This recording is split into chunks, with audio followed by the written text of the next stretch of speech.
Hi everyone, welcome to my channel. So this is part 3 on one of the articles from the book The Best Writing on Mathematics 2015, which was published by Princeton University Press.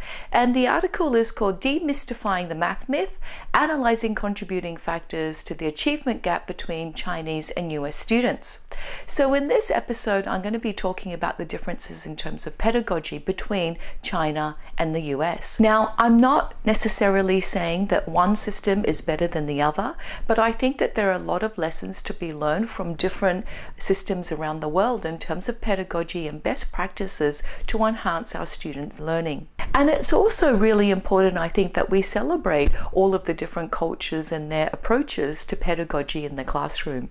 So in China, because the education system is completely centralized, all of the materials are actually rolled out to all teachers. And that means that teachers will really receive detailed lesson plans for how they can actually teach different mathematical concepts.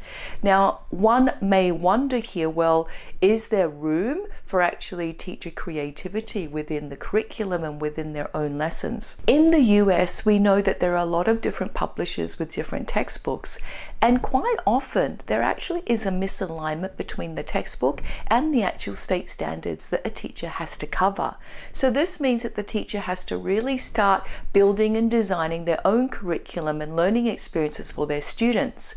Now, I hold the belief that, if you're a good teacher, you don't follow the textbook, and I think this is pretty much universally believed also in the US. But at the same time, this means that US teachers will actually have to spend a lot more time actually planning and creating learning experiences that not only align with the state standards, but also can follow some kind of textbook and resource. Now, in China, it is really common to use concrete manipulatives, and Chinese mathematics follows the CPA model. So C means that we give our students concrete manipulatives or concrete examples to start off with. Then we present students with different pictorials or visual representations of that concept.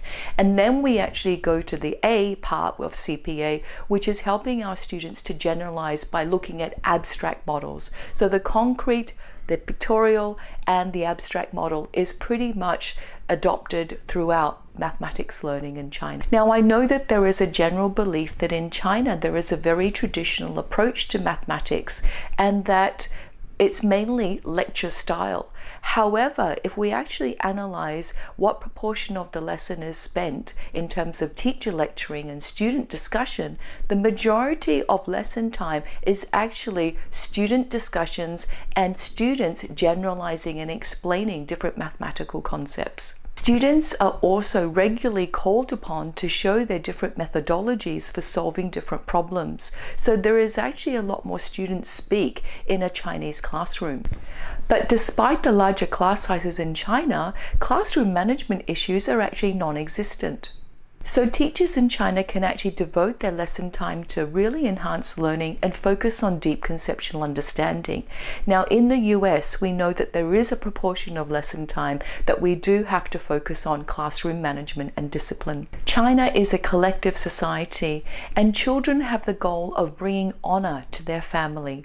Perseverance actually spells success as a motto, and Chinese place great importance and emphasis on the value of effort and hard work. So in my next video, I'm going to share with you some of the recommendations from this article. Thank you so much for watching today. Don't forget to hit the subscribe button, and please feel free to make a comment below. See you next time.